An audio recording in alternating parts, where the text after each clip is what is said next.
Thank the panel for a robust ending for our day, and we're gonna keep at it. So, with that regard, I think Bruce, you spoke eloquently and passionately about the need for helping there be the right services at the right time for all people. One of the things I noticed in our committee's discussion about this is almost exactly what you're saying. We're looking for that realignment of funds, not that we're going to add to it, but in the same way that you're passionate about making sure that this is not done just for one segment of the society. The concept that we were talking about in terms of harmonizing the regulations and looking at the financing streams so that the surpluses or the profits that are coming out of the ratcheting down of things moved into the direction of some of these things that would help a beneficiary. The problem, and I understand that, and there's a lot to be said for that, except that when you save money in a government program, the availability of that money to be reinvested is far from certain. And I was at another conference earlier today. Over the last 10 years, we have spent $200 billion fewer in Medicare than was projected by the CBO in 2004. $200 billion. How much of that money has gone back into the Medicare program? And that's my Zippo. question. How much of that has gone to fund other domestic purposes? Zippo. How much of that has gone to and the co-chairman of your panel is one of the people who said we should spend it on deficit reduction.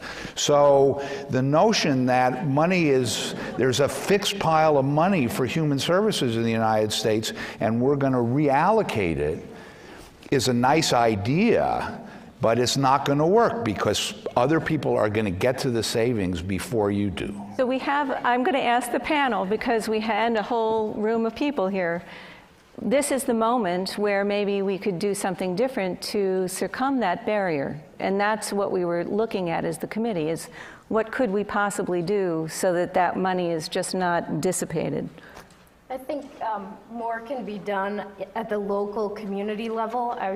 When you were talking, I was thinking about a grant that our foundation just approved to an organization called Wallace Medical Concern and Human Solutions. And it's Human Solutions is a housing project, and Wallace Medical Concern offers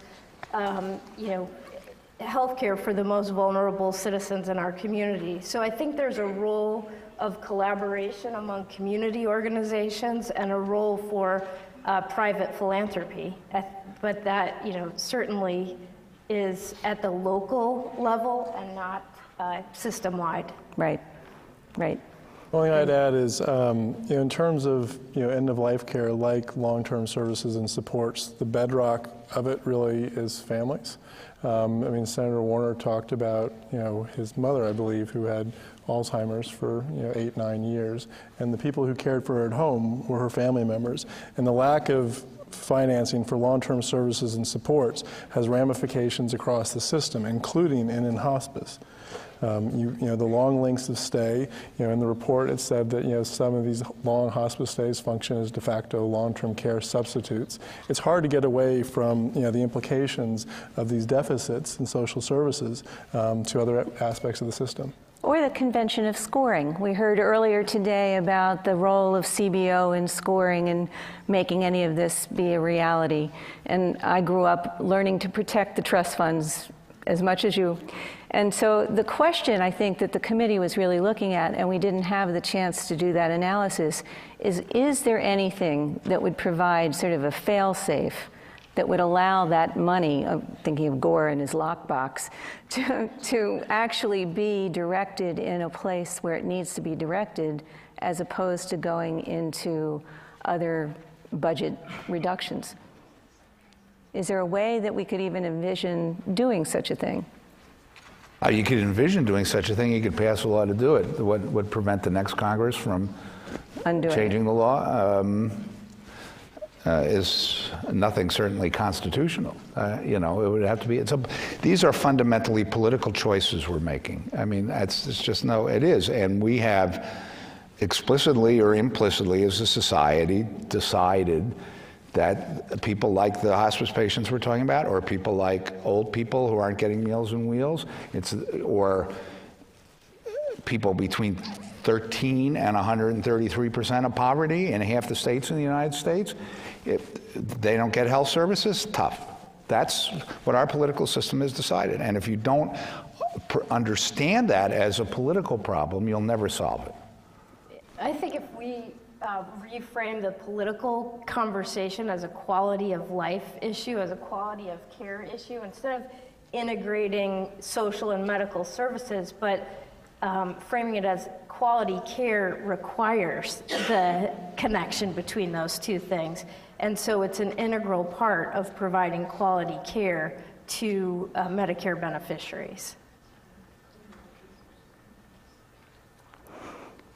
So in the thinking about wanting to not, if it's a political will, granted, is there something you can think of that is an incremental way to get at this, like you said, integration of the social services with the medical? You, I think, had been on a schmo. There's been other attempts along the way. The channeling demonstrations, which the committee looked at, really talks about that tight targeting need as maybe a way to get there. What other kinds of... Well, I mean, I think, again, it was already mentioned, I think if you make the hospice benefit more widely available, not in terms of to people who are dying, because half the Medicare beneficiaries who are dying get hospice for 48 hours or whatever, but available as a concurrent benefit in the Medicare program. And hospice already has a lot of freedom. Hospices already have a lot of freedom to provide any kind of services they feel like. They don't need permission from CMS to get a home repair or to deal with nutritional problems.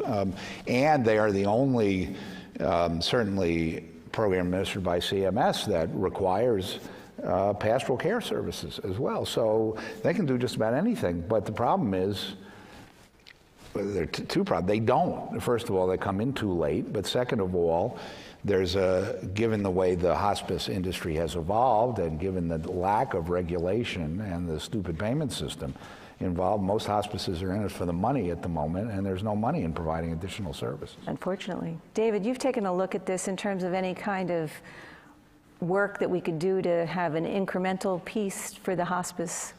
What are some of the barriers you've seen and issues that you've looked at? Some of the barriers we discuss in the chapter have more to do with, delivery system and financing reform, but there are obviously attitudinal and cultural barriers that, prevent things as well that, are further upstream. But in terms of things that I talked about, in terms of, carving hospice into, the Medicare Advantage program, or thinking about that. A third of Medicare beneficiaries are in Medicare Advantage plans. Medicare Advantage plans have typically had higher rates of hospice use compared to traditional Medicare. That's changing. Traditional Medicare is catching up, actually. But to me, it makes sense to at least consider carving hospice in and seeing what the impact can be, and if it has the potential, and if it's achieved, to integrate hospice and palliative care much earlier in the course of advanced illness. That is a very tangible benefit.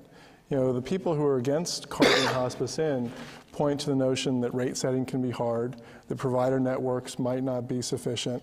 They point to beneficiary freedom of choice being paramount. Those are all true things. And quality of care, as we've mentioned many times, needs to be sufficiently measured and assured. But these are things that can be overcome. Medicare Advantage plans provide a number of services to which the same types of things could be said. And those are very tangible things, but the individuals who access hospice in the last day of life after they've gone to the hospital and ICU, if a better integrated MA benefit that included hospice and palliative care more robustly could avoid that, that's a tangible benefit to me. And so that's one very tangible thing that I could see impacting a lot of Medicare beneficiaries. Now, just to be a little bit more provocative in terms of what's offered to all Medicare beneficiaries, again, from that social service, social insurance model, if we've got the dual eligible bennies getting something over here, and we have the ones in managed care getting something over there, do you feel that we've lost the concept of Medicare being available for all? Well, again, I think, carving in hospice into Medicare Advantage ought to go along with making hospice available to all Medicare beneficiaries, and with some eligibility criteria relative, they have to be sick, but. And I would say palliative care, moving it upstream so that we're not just talking about. Well, I think if we made the hospice a concurrent benefit, then people would realize that the distinctions between hospice care and palliative care are primarily bureaucratic, not clinical, and we could sort of clarify some of those issues as well. So. What do you think it would take to get that done? The Congress seeing the wisdom of the committee's work, obviously. David doing some more research? Well, as a researcher, I'd say always yes, but I think, I think politics, is a good deal of it. I mentioned the carve-out. It's not a financial winner for hospice agencies. It's not a financial winner for Medicare Advantage plans. Medicare Advantage plans have this, they can refer people to hospice at the end of life, and it can be great for the individuals whom they refer, but it also can be financially advantageous. So you don't necessarily have a lot of, providers lining up because it's financially beneficial for them. And I know it's not the only reason why providers would do this, but I just want to point out those economic realities. The same thing is true on the nursing home side. And Bruce, I guess you didn't read our paper that actually argue the same thing for nursing homes. They should be held responsible to provide end-of-life care for their residents. This increase in hospice use really has covered up the fact that nursing homes for a long time have provided lousy end-of-life care. And so, it's not helped. Now they get a third party to provide lousy end-of-life care. Well, and it's not helped by, a regulatory system and a quality, measurement system that is very focused on outcomes for other populations. It's not focused outside of a few measures that you could argue are related to end-of-life care, whether it's pain or, dehydration actually cuts the other way. But nursing home quality measures are not well suited to evaluate whether nursing homes provide good end-of-life care or not. So that doesn't help things. Yeah.